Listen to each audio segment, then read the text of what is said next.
Welcome to the Vintage Hollywood Archive. She is a Bette Davis, Katharine Hepburn-era woman trapped in the world of Jane Fondas and Sally Fields. From the dirt roads of rural Florida to becoming the personification of a sophisticated Hollywood actress, she made the long journey. Indeed, Faye Dunaway is one tough dame.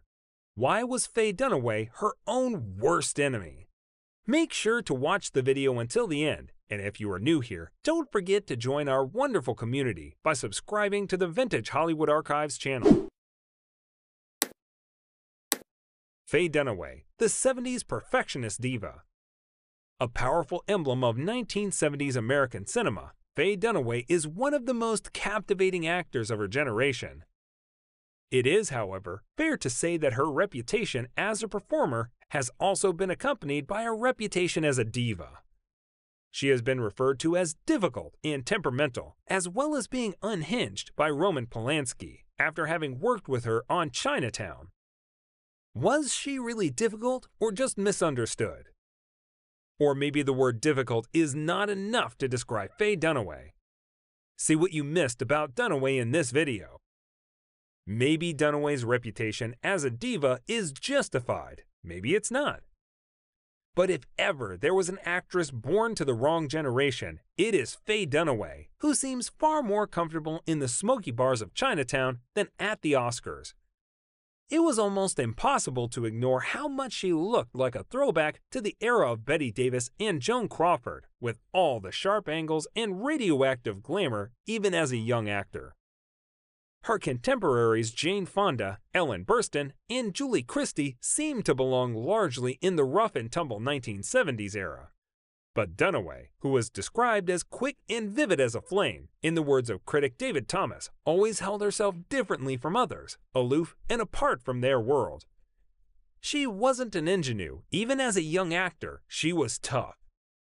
At the age of 5, Dorothy Faye performed for the first time. She's been hell-bent on becoming an actress her whole life. And then she became a star. This had to happen. There was no choice. But first, bridges had to be burned.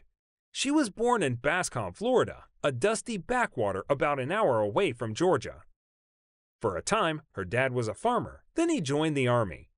Dunaway had a younger brother who practiced law in Washington. Due to her father's Army career, Dunaway spent most of her childhood moving between military bases in Texas, Utah, and Germany. Her dad left when she was 13, and she moved to Tallahassee with her mom. Her first stop after high school was Florida State University, followed by the University of Florida, then Boston University's School of Fine Arts, where she studied acting and waited tables. She starred in Lloyd Richards' production of Arthur Miller's The Crucible in her senior year. Richards recommended to Elia Kazan and Robert Whitehead that they accept her in their actor training program at Lincoln Center Repertory Theater, knowing that he had discovered an impressive new talent. Things were going by so fast at this point. As soon as she heard she was accepted to Lincoln Center, she got a Fulbright scholarship to study in London. It was a tempting offer, but she decided not to accept and stayed in Lincoln Center instead.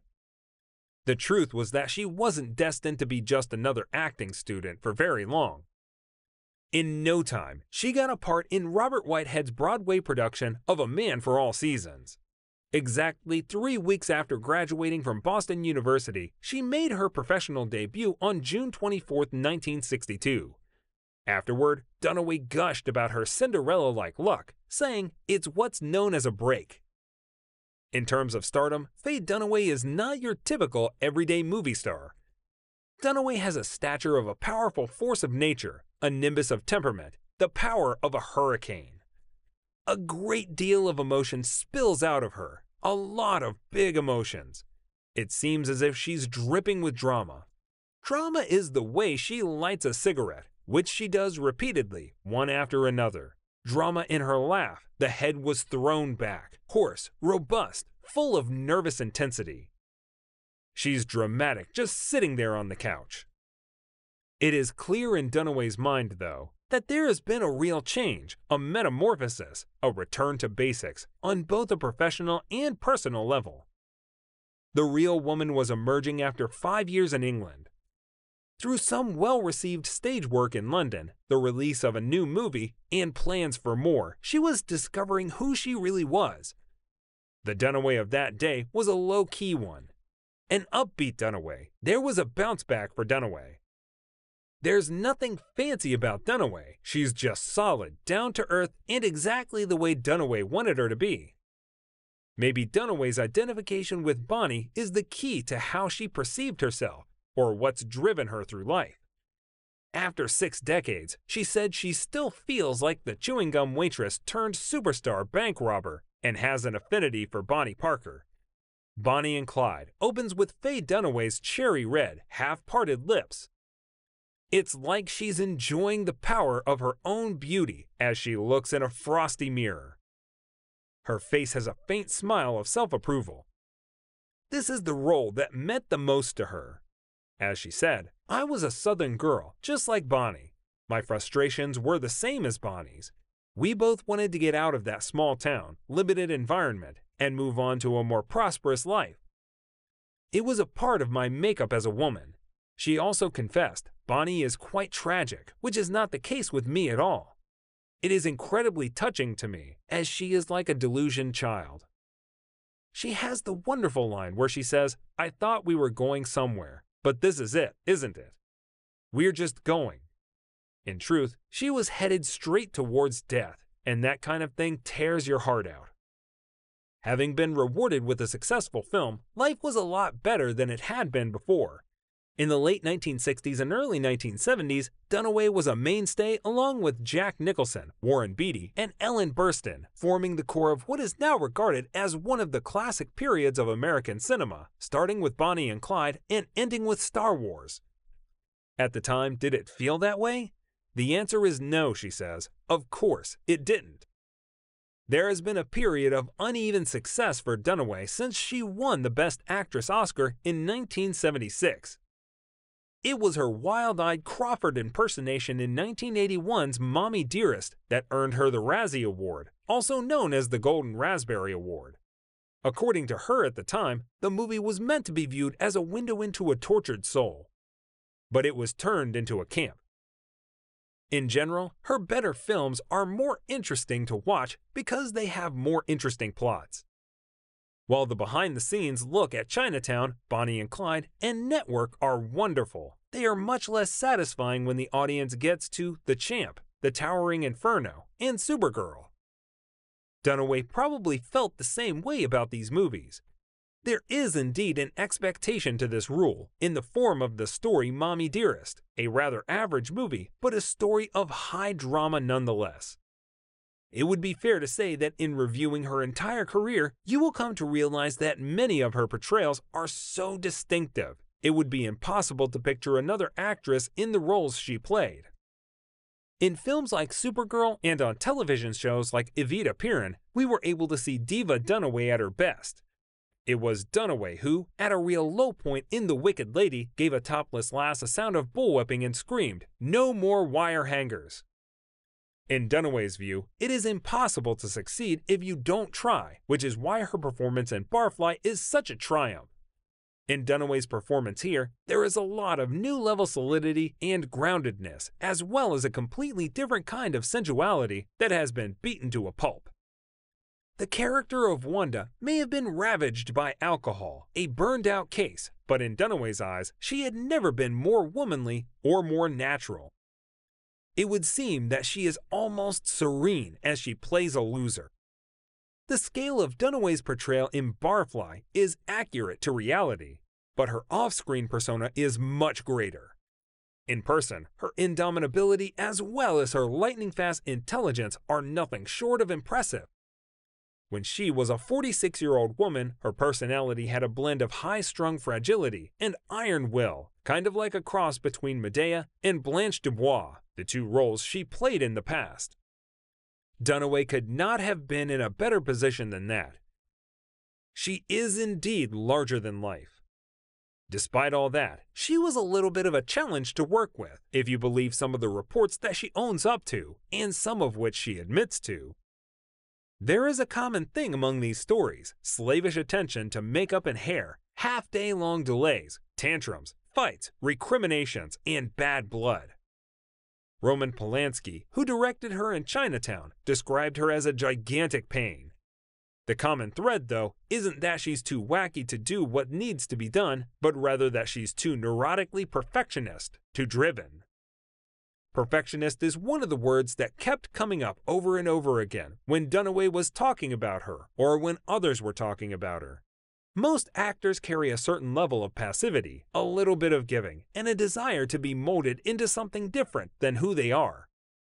As a result, most of them often leave some space within themselves in order to give their characters a little room to fit into, so that they can do what they do. In Dunaway, there was none of this passivity to be found. Nothing was lacking in her personality. In fact, it burst at the seams. She was able to hold a lot more of herself than she was able to contain, and it was that exact bit of her that she poured into her characters. All of this amounts to a definition of what it means to be a star. Since the cinematic emergence of Dunaway from Bonnie and Clyde, there has perhaps been no other woman who has had a more potent presence on screen than she has in the movies. Dunaway was naturally extroverted as a performer. It's obvious when she plays Diana in Network, or the photographer in The Eyes of Laura Mars, or the preacher's wife in Little Big Man. She doesn't try to subdue her own vitality or forcefulness.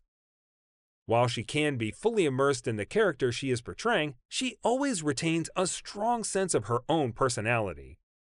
It was in 1984 that she told an interviewer, "I feel more balanced with myself as well as with everything around me, my family, my career, my home." On another occasion, a few years ago, she described the situation as follows: "I'm calmer, more in control of my career, and having more fun than ever before, because I am not denying all the facets of who I am." It was in 1975 that she felt never more together, and so on. So what's the point of all those seesawing self-assessments? As a matter of fact, Dunaway's personal life, which is off limits to interviewers for the most part, has been rather messy, to say the least. There is no question that her book is a keeper, and why wouldn't it be? She is a woman who had affairs with Lenny Bruce and with Jay Giel's band lead singer Peter Wolf, whom she married later on, as well as Marcello Mastroianni, who was her lover for 2 years. Nevertheless, Mastroianni did accuse her of having bony knees, to which she replied, "All Capricorns have bony knees too." Aside from that, she was also married to the British photographer Terry O'Neill. In her personal life, she has played all the roles, from an older woman to a younger woman, from a cheater to a cheatee. As a result, she got her title Looking for Gadsby, which describes her search for the man who got away. It was a quest she began when her father left the family. For those who wonder how Dunaway got such convincing chemistry with Marlon Brando in Don Juan DeMarco, she shares this moment with a dramatic déjà vu. We have a romantic candlelit dinner scene together. As we were in the scene, I saw Marlon, and it was like a bolt of lightning. It was refreshing to see Dunaway let others speak for her. She quotes Jackie Onassis about taking a break after giving birth to her son. "If you don't raise your kids well, everything else doesn't matter." Isn't it rare to see it in Hollywood? That's beautiful, and that's how she prioritized things in her life. So whether it was about the way she prioritized things in her life or how she performed on screen, she was just flawless. Difficult and perfectionist are the words she has always been referred to, but the interesting part is that she never considered herself perfect, though she really was. In reality, she was so down to earth that she overlooked her on-screen performances. As she once said, "My experience of watching Bonnie at various times over the years has been that sometimes I think, 'Oh my God,' and at other times I think, 'It's not really bad at all.' You can't say it's perfect." The truth is that I can never honestly say that I was good at what I did. I never felt satisfied with my work. I don't really think I am good enough, so I always have to push myself to achieve what I can. You'll never reach that point of freedom if you never push yourself. She paused at a moment to think and said, "I think I'm too hard on myself now. I suppose I'm going to be that way until the day I die." We wish she could look back at her career with a sense of satisfaction and say that she's sorta happy with how things went, that is, to a certain extent at least. Because she deserves to have a few relaxed, easy moments. She deserves that point of freedom. We all do, don't we? Share your thoughts in the comments. Some people blame themselves for their difficulties in life, and others blame others. Why was Donna Reed blamed by Jimmy Stewart? Watch this video.